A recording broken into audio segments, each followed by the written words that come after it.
Vande Mataram viewers. आज मैं आपको राजस्थान सरकार की एक महत्वपूर्ण योजना उच्च शिक्षा विभाग से संबंधित है, उसके बारे में पूरी जानकारी दूंगा। उसके जो लेटेस्ट अपडेट है उसकी भी जानकारी दूंगा। तो आइए शुरू करते हैं। सबसे पहले आपको बता दूं कि योजना का नाम है विधवा प्रतिक्ता मुख्यमंत्री बीएड संबल योजना।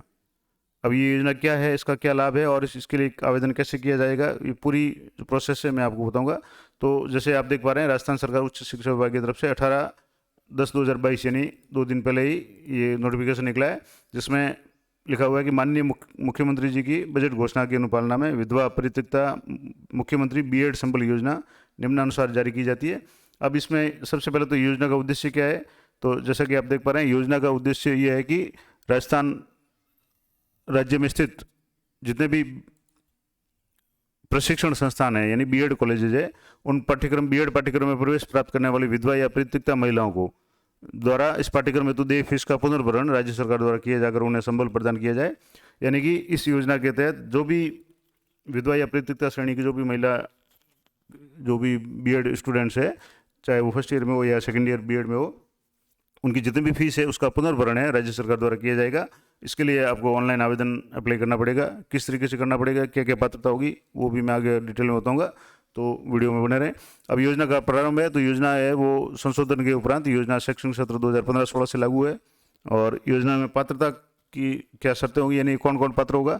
तो सबसे महत्वपूर्ण बात है कि योजना का लाभ उन विधवा प्रतियोगिता बीएड प्रशिक्षणार्थियों को ही प्राप्त होगा जिन्होंने, यानी इस कैटेगरी में दो दो कैटेगरियाँ हैं, एक तो विधवा या प्रतियोगिता जो महिलाएं हैं और जो बीएड कर रही है उनके लिए है। अब इसमें है कि राज्य में स्थित शिक्षण प्रशिक्षण संस्थानों में बीएड पाठ्यक्रम में प्रवेश लेकर अध्ययनरत छात्रा देविका इस योजना में आवेदन की पात्र होंगी। यानी वो महिलाएं जो वर्तमान में बीएड फर्स्ट ईयर या सेकेंड ईयर में अध्ययनरत है रेगुलर के रूप में, और इस कैटेगरी में है यानी विधवा या परित्यक्ता की श्रेणी में है। और जिन विधवा या परित्यक्ता महिलाओं ने पूर्व वर्षों में बीएड पाठ्यक्रम में प्रवेश प्राप्त कर बीएड की योग्यता अर्जित कर ली है, वे महिलाएं इस योजना के पात्र नहीं होंगी। यानी अगर बीएड हो चुकी है, रिजल्ट आ चुका, तो पात्र नहीं होगी। बीएड में फर्स्ट ईयर या सेकेंड ईयर में अध्ययनरत होना जरूरी है और विधवा या परित्यक्ता की श्रेणी में जरूरी है। अब इसके लिए और क्या शर्तें हैं कि आवेदन के साथ विधवा प्रशिक्षणार्थी होने की स्थिति में पति का मृत्यु प्रमाण पत्र स्व प्रमाणित प्रति, यानी अगर कोई महिला जो विधवा श्रेणी में आवेदन कर रही है तो उसके पति की मृत्यु का प्रमाण पत्र संलग्न करना पड़ेगा, सेल्फ अटेस्टेड कॉपी। और अगर प्रतियोगिता श्रेणी में छात्रा देविका कोई है और वो आवेदन कर रही है या मतलब अध्ययन कर रही है और उसके लिए ऑनलाइन आवेदन कर रही है, तो उसके पास में सक्षम न्यायालय या काजी द्वारा तलाकनामे की प्रमाणित प्रति या डिग्री आवश्यक रूप से संलग्न की जाए। यानी उसके पास में न्यायालय की डिग्री, या अगर मुस्लिम महिला है तो काजी के द्वारा जो भी तलाकनामा जारी किया जाता है वो जरूरी है। इसके अलावा समझौते के आधार पर किए गए तलाक मान्य नहीं होंगे, यानी कि कोर्ट के या काजी के बिना सामान्य रूप से जो समझौते के आधार पर तलाक अगर लिया गया है वो मान्य नहीं होगा। दूसरा, सक्षम काजी के द्वारा दिए गए तलाकनामे के साथ में, अगर मान लो काजी का द्वारा दिया गया तलाकनामा है तो उसके साथ 2 प्रतिष्ठित व्यक्तियों के स्टाम्प पेपर पर निर्धारित नोटरी, यानी अगर मान लो काजी ने तलाकनामा दिया है तो समाज के 2 प्रतिष्ठित व्यक्तियों के स्टाम्प पेपर पर निर्धारित नोटरी द्वारा प्रमाणित तलाक को प्रमाणित करने के प्रमाण पत्र संलग्न किया जाए। यानी समाज के 2 प्रतिष्ठित व्यक्तियों द्वारा भी स्टाम्प पेपर पे नोटरी करवाया हुआ प्रमाण पत्र साथ में होना चाहिए कि वास्तव में इनका तलाक हुआ है। और दोनों ही श्रेणी प्रकार के प्रकरणों में नॉन जुडिशियल स्टाम्प पेपर पर नोटरी द्वारा प्रमाणित शपथ पत्र प्रस्तुत किया जाए। यानी विधवा या परित्यक्ता की श्रेणी में जो आवश्यक दस्तावेज है, कॉलेज की डिग्री या जो काजी द्वारा तलाकनामा है, उनके अलावा एक नॉन जुडिशियल स्टाम्प पेपर यानी 10 रुपये या 50 रुपये के स्टाम्प पेपर पे नोटरी शपथ पत्र भी आपको देना पड़ेगा, जिस पर नोटरी करवानी पड़ेगी। उसमें क्या क्या उल्लेखित करना है कि एक तो छात्रा देविका का नाम लिखना पड़ेगा, विधवा या तलाकशुदा स्थिति होने की स्थिति में पति का नाम स्वयं के और एवं पति दोनों के अथवा पिता के नाम के साथ में उल्लेख किया जाए, यानी पिता का नाम भी लिखना है और पति का नाम भी लिखना है। और विधवा होने की स्थिति में पति के निधन की तारीख भी लिखनी है। और परित्यक्ता की स्थिति में सक्षम न्यायालय या अधिकृत काजी द्वारा जारी जो तलाकनामा है या डिग्री है उसकी तिथि भी अंकित करनी है। और एक अन्य बात की दोनों स्थितियों में, यानी अगर विधवा या तलाकशुदा है तो पुनर्विवाह नहीं किए जाने का भी स्पष्ट उल्लेख होना चाहिए। यानी शपथ पत्र में ये भी घोषणा होनी चाहिए कि पति की मृत्यु या तलाक लेने के बाद में पुनर्विवाह नहीं किया, इसका भी स्पष्ट उल्लेख होना चाहिए। तो ये कुछ महत्वपूर्ण जो पात्रता की शर्तें थी वो मैंने बता दी। अब जैसे इसके संबंध में एक राजकीय और निजी बीएड विद्यालयों महाविद्यालय जो भी है उनके लिए क्या दिशा निर्देश है। तो पात्र विधवा परित्यक्ता छात्राध्यापकों के ऑनलाइन आवेदन में भरने में उनकी हर प्रकार से सहायता की जाए। आवेदक छात्राध्यापिका की उपस्थिति महाविद्यालय में 75% होनी अनिवार्य है। यानी कि जो अप्लाई करने वाली महिला है उसकी उपस्थिति भी कॉलेज में 75% या उससे अधिक होनी चाहिए, ये एक बार सुनिश्चित कर लें। और साथ ही आवेदन के पश्चात किसी छात्राध्यापिका द्वारा महाविद्यालय छोड़ दिया है तो इसकी सूचना अविलंब आयुक्तालय को प्रेषित की जाए, अन्यथा होने वाली कार्रवाई के लिए संबंधित संस्था प्रधान जिम्मेदार होंगे। यानी ये कॉलेज जो प्रिंसिपल है उनका दायित्व होगा कि वो ये सुनिश्चित करेगी जो भी छात्राध्यापिका है वो रेगुलर हो, उसकी उपस्थिति 75% हो और उसने महाविद्यालय छोड़ा नहीं हो, यानी रेगुलर स्टूडेंट हो। और इसके अलावा जिन छात्राध्यापकों को अन्य छात्रवृत्ति या आर्थिक सहायता मिल रही हो उन्हें इस योजना के तहत छात्रवृत्ति देनी होगी। यानी एक समय में एक छात्रवृत्ति का ही फायदा मिलेगा, तो ये आप देख लें कि आपको अगर कोई अन्य छात्रवृत्ति मिल रही है तो आप अप्लाई नहीं करें। और आवेदन अप्लाई कैसे करना है, तो इस आवेदन ऑनलाइन आवेदन की जो प्रक्रिया है इसके तहत लाभ प्राप्त करने के लिए राजस्थान राज्य में स्थित प्रशिक्षण संस्थानों में, यानी एक महत्वपूर्ण बात ये भी है कि जो भी बीएड कॉलेज है वो राजस्थान में अध्ययन होना चाहिए, स्थित होना चाहिए। राजस्थान से बाहर के बीएड कॉलेज में आप अध्ययन कर रहे हैं तो ये पात्रता आपकी नहीं रहेगी।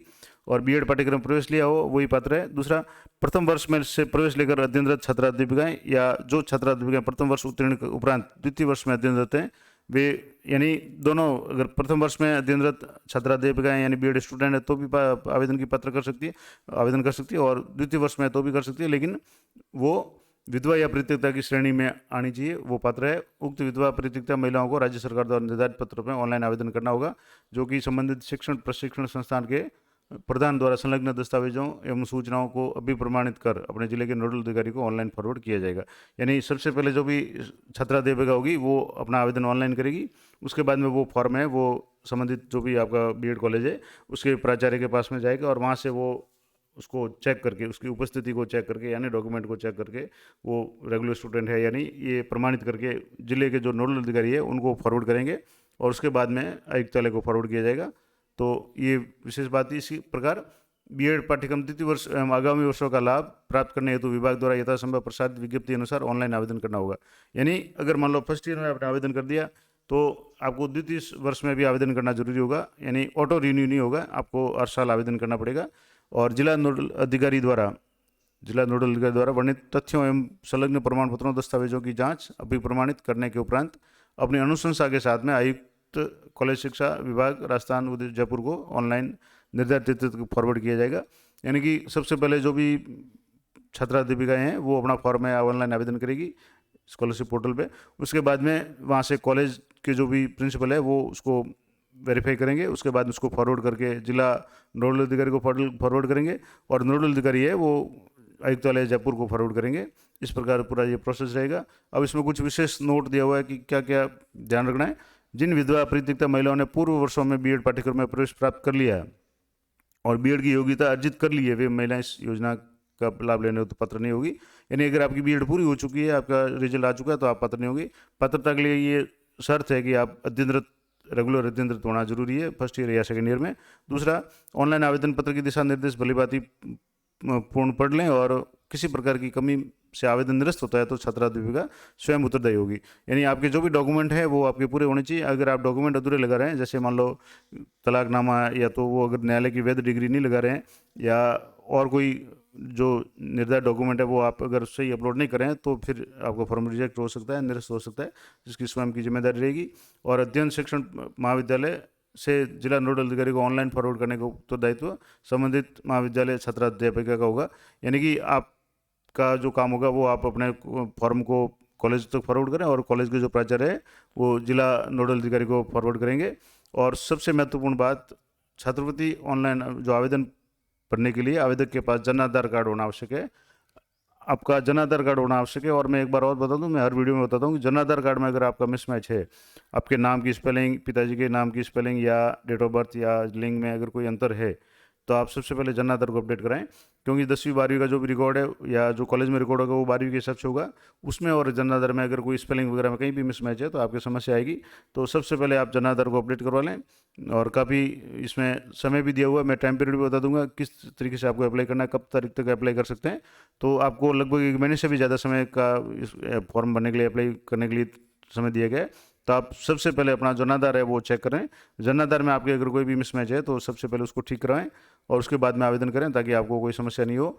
अब मैं आपको बता दूं कि इस फॉर्म भरने की जो है, इस योजना में भाग लेने के लिए कब से फॉर्म ऑनलाइन अप्लाई होंगे, किस तारीख तक आप फॉर्म जमा कर सकते हैं और किस वेबसाइट पर करना है। तो इसके लिए ये जो 18/10 को ही एक नोटिफिकेशन और निकला था आयुक्तालय कॉलेज शिक्षा जयपुर की तरफ से छात्रवृत्ति और स्कूटी योजना के ऑनलाइन आवेदन के संदर्भ में, जिसमें जो पहला क्रम संख्या 1 पे जो स्कूटी या छात्रवृत्ति योजना का नाम है वो है मुख्यमंत्री उच्च शिक्षा छात्रवृत्ति योजना। इसके बाद में 2 नंबर पे है विधवा प्रीतिकता मुख्यमंत्री बीएड संबल योजना, जिसके बारे में मैंने अभी जिक्र किया। इस योजना 2022-23 के लिए पोर्टल जो आरंभ है 20/10/2022 यानी आज 20 तारीख को ही पोर्टल आरंभ हो चुका है और पोर्टल बंद होने की तिथि 30/11/2022 यानी 30 नवंबर 22 तक आप इसको, यानी आपके पास में 10 दिन इस महीने के और पूरा महीना नवंबर का पड़ा है, तो आराम से आप फॉर्म अप्लाई कर सकते हैं। लेकिन मैं हर वीडियो में बताता हूँ कि आप अंतिम तारीख के भरोसे नहीं रहें। अंतिम तारीख कई बार क्या होता है, अंतिम तारीख में साइट बिजी रहती है, सर्वर डाउन हो जाता है या और कोई समस्या आ जाती है, तो आप फॉर्म भरने से वंचित हो सकते हैं। तो आप बिना इंतजार, अंतिम तारीख का इंतजार किए बिना, जब भी आपके पास डॉक्यूमेंट पर्याप्त मात्रा में उपलब्ध हो या सारे डॉक्यूमेंट आपके पूरे हो, तब आप अप्लाई कर दें। और इसके अलावा अगर आपके आसपास कोई ऐसे स्टूडेंट हो या जो देवनारायण स्कूटी योजना में पात्र हो या कालीबाई बिल मेधावी छात्रा स्कूटी योजना की पात्र बालिकाएं हैं, विशेषकर ये बालिकाओं के लिए, या मुख्यमंत्री उच्च शिक्षा छात्रवृत्ति में कोई भी छात्र है वो भर सकता है। अगर इस तरह के कोई भी स्टूडेंट है तो उनको भी आप ये वीडियो ज़रूर शेयर करें और उन्हें ये तारीख शेयर करें कि ये और इसके संबंध में, इस पूरे जो प्रेस नोट के संबंध में मैंने अलग से एक वीडियो बनाया है, उसका लिंक भी मैं इस वीडियो के डिस्क्रिप्शन में दे दूँगा, वहाँ से आप चेक कर सकते हैं। और इन दोनों जो आदेश है इनकी अगर आप PDF प्राप्त करना चाहते हैं तो मेरे टेलीग्राम चैनल पे मैंने लिंक दिया हुआ है, वहाँ से इस वीडियो के डिस्क्रिप्शन में टेलीग्राम चैनल का लिंक है और वहाँ से आप ये पूरा नोटिफिकेशन है PDF ग्रुप में प्राप्त कर सकते हैं। इसी तरह की अपडेट के लिए चैनल पर बने रहें। तो मिलते हैं नेक्स्ट वीडियो में, तब तक जय हिंद, जय भारत।